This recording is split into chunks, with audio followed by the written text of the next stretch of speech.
दिसंबर 2022 Qatar का Lusail stadium.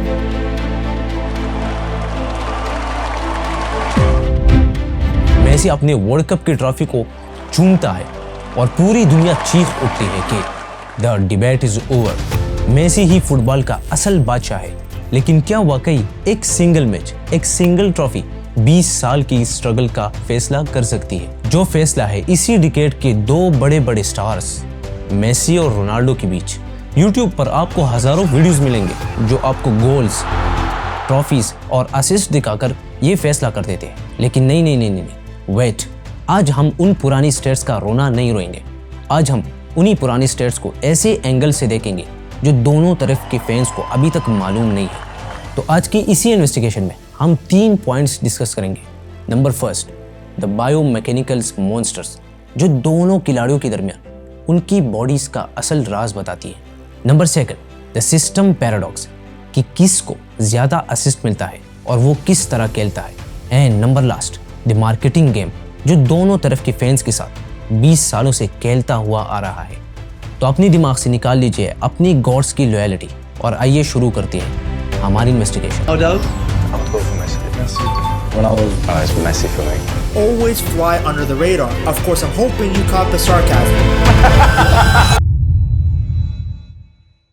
आपने हमेशा सुना होगा कि मेसी के पास गॉड गिफ्टेड टैलेंट है और रोनाल्डो मेहनत करता है, यानी मेहनत क्या मशीन है। But this is not true, because अगर साइंस को देखें तो मेसी का जो छोटा कद है वो ही उसका असल वेपन है। सुनने में अजीब लगता है ना? लेकिन इसको स्पोर्ट्स साइंस में कहते हैं लो सेंटर ऑफ ग्रेविटी। जब मेसी भागते हैं तो वो बहुत छोटे छोटे कदम, शॉर्ट स्ट्राइड्स लेते हैं। एक नॉर्मल फुटबॉलर जब फुल स्पीड में भागते हुए डायरेक्शंस बदलता है तो उसकी बॉडी स्लिप होने लगती है और उसको बैलेंस संभालने में टाइम ज्यादा लगता है। लेकिन मेसी अपने छोटे कदमों की वजह से फिजिक्स के लॉस को चीट करते हैं और वो उसी स्पीड के साथ भागते हैं। वो उस स्पीड पर भी एक झटके में टर्न ले लेते हैं जहां दूसरा डिफेंडर उसका पीछा करके गिर जाता है। ये कोई जादू नहीं, ये उसकी बॉडी की ज्योमेट्री का एक मैकेनिकल एडवांटेज है। अब दूसरी तरफ आइए और देखिए क्रिस्टियानो रोनाल्डो को। दुनिया को लगता है कि उसने सिर्फ जिम में हैवी वेट्स उठाकर अपनी बॉडी बनाई है, लेकिन सच ये है कि रोनाल्डो का वर्टिकल लीप 78 सेंटीमीटर से ये एक एवरेज NBA बास्केटबॉल प्लेयर से भी ज्यादा है।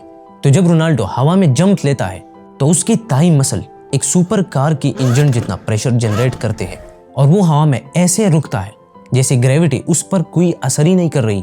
लेकिन यहाँ पर मेसी फैंस के लिए एक बहुत ही बड़ा क्वेश्चन है कि अगर मेसी के पास हर चीज है, इतना बड़ा टैलेंट है, तो जब 2021 में मेसी ने बार्सिलोना को छोड़कर PSG ज्वाइन किया तो उसका ग्राफ अचानक नीचे क्यों गिरा? क्या मेसी वाकई एक सिस्टम का मोहताज है? और दूसरी तरफ देखें, रोनाल्डो ने इंग्लैंड, स्पेन और इटली हर लीग में जाकर बहुत ही अच्छा परफॉर्मेंस दिया है। ये अब यहाँ पे दोनों तरफ के फैंस के लिए एक डिबेट बन रहा है, क्योंकि रोनाल्डो के फैन सीधा मेसी को टारगेट करते हैं कि भाई मेसी ने अपनी पूरी जिंदगी एक ही क्लब बार्सिलोना में गुजारी, जहाँ पे उसको पक्का पकाया सिस्टम मिला, उसको अच्छे से अच्छे मिडफील्डर्स मिले और उसे असिस्ट करने के लिए उसको बहुत ही अच्छे प्लेयर्स मिले। जबकि रोनाल्डो ने इंग्लैंड, स्पेन और इटली हर जगह खेला और वहाँ पे खुद को प्रूफ भी किया। लेकिन क्या इसी बात में वाकई कोई सच्चाई है? तो आइए इसी दूसरी पॉइंट को डिस्कस करते हैं। 2021 में जब मेसी ने अचानक बार्सिलोना छोड़कर PSG को ज्वाइन किया तो सबको लगा कि अब मेसी दुनिया को गलत साबित करेंगे। लेकिन मेसी के पहली सीजन में वहाँ पे एक्चुअली हुआ क्या? मेसी जो बार्सिलोना में हर साल 30 to 40 गोल्स करते थे, PSG में वो लीग में सिर्फ 6 गोल्स कर पाया। तो यहाँ पे रोनाल्डो फैंस चीख उठे कि देखे भाई, हमने तो कहा था कि मेसी सिस्टम के बिना कुछ भी नहीं है। बट फिर जब मेसी PSG में ज्यादा गोल्स नहीं कर पा रहा था तो वो दुनिया में ज्यादा असिस्ट हेल्प कर रहा था। उसने अपना पूरा खेलने का तरीका बदल लिया और वो एक स्ट्राइकर से एक डीप प्लेमेकर बन गया। And then he gives the answer to the world actually in December 2022। Now Messi के सिस्टम के बाद रोनाल्डो के सिस्टम को देखें तो वो जहाँ पे भी जाता है पूरी टीम को उसके लिए खेलना पड़ता है, for which he is been called the ultimate finisher. क्योंकि दोनों की इन strategies and powerful match play की वजह से दोनों का इन्फ्लुएंस बहुत ज्यादा है। And of course it became their legacy. People will be debating these two until their last breath. Ronaldo, I would go for Messi. जिसका असल फायदा दुनिया के बड़े मार्केटिंग एजेंसीज ने उठाया, क्योंकि एक तरफ जब दो पावर प्लेयर्स के दरमियान मुकाबला चल रहा था तो दूसरी तरफ similar race top 2 of the world sportswear brand के दरमियान चल रहा था। जब 2000 में दुनिया में 2 नई प्लेयर्स आए तो इन ब्रांड्स ने अपना बड़ा मूव खेला। नाइकी ने साइन किया क्रिस्टियानो रोनाल्डो को और एडिडास ने साइन किया लियोनेल मेसी को। ये सिर्फ इन्हीं 2 प्लेयर्स की स्पॉन्सरशिप नहीं थी, ये 2 अलग अलग आइडियोलॉजीज की मार्केटिंग थी। नाइकी ने रोनाल्डो को कैसे बेचा? The alpha, the gym freak, the self made machine. उन्होंने रोनाल्डो को एक ऐसे हीरो की तरह पेश किया जहां पर रोनाल्डो का इन्फ्लुएंस बहुत ज़्यादा बढ़ गया and many of the football fans Ronaldo की दीवाने बन गए। बट टाइम के साथ साथ रोनाल्डो के फैंस ने रोनाल्डो के एक सुपर हीरो नहीं बल्कि एक सुपर प्लेयर की तरह एक्सेप्ट किया। एंड नाउ मेसी को एडिडास ने कैसे बेचा? The humble boy, the magician, the pure talent. एक बहुत ही ऑर्डिनरी लड़का जिसको ना पैसे से और ना फेम से कोई फर्क पड़ती है, बस उसके पास एक टैलेंट है। Impossible is nothing.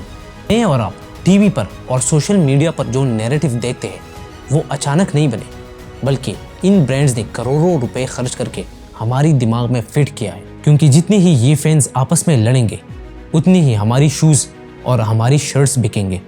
And in reality ये कोई दुश्मनी नहीं है, ये दोनों ब्रांड्स का एक बिजनेस मॉडल है। तो फिर असली क्वेश्चन पर वापस आते हैं कि इन दोनों में असल गोट कौन है, the greatest of all time. अगर आप स्टेट्स, लॉन्गेटिविटी और हार्ड वर्क को देखें तो क्रिस्टियानो रोनाल्डो को बीट करना नामुमकिन है। बिकॉज 41 ईयर्स में उसका फिट रहना और उसका हर लीग में गोल्स करना, इट्स लाइक अ मिरेकल। लेकिन अगर आप pure football art, play making और मैजिशियनशिप को देखें सो मेसी का कोई मुकाबला नहीं। बिकॉज मेसी वो चीज़ें ग्राउंड पर करते हैं जो किसी वीडियो गेम में भी मुमकिन नहीं लगती। 2022 कतर का फीफा फुटबॉल फाइनल जीतकर मेसी ने अपनी कहानी को परफेक्ट फेरी टेल एंडिंग दे दी है। And yet these both stars are considered to be the gods in this same era. Subscribe.